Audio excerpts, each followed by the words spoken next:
Italy has traveled a bumpy road this year. General elections in March failed to produce a government.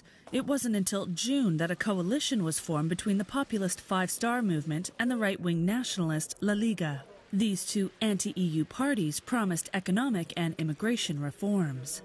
Italy's new coalition government defined their first year in office with two major policy changes.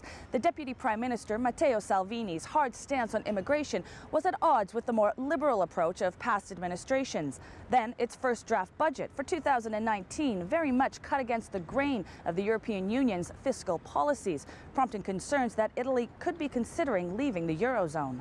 While Rome promises to introduce new economic policies, the European Commission worries this will increase the country's deficit.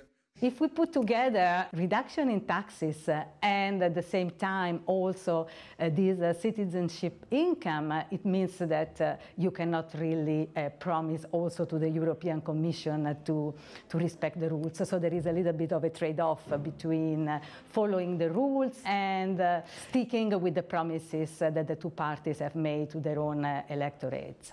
However, after weeks of negotiations, Italy reduced its 2019 spending plan from 2.4% of GDP to about 2%, narrowly avoiding a mandate to correct an excessive deficit and potential heavy fines.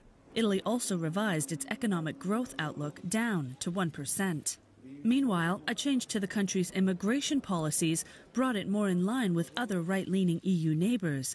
In early December, a controversial new anti-migrant law said to bring security back to the country was passed by the Italian parliament, despite fierce criticism from opponents.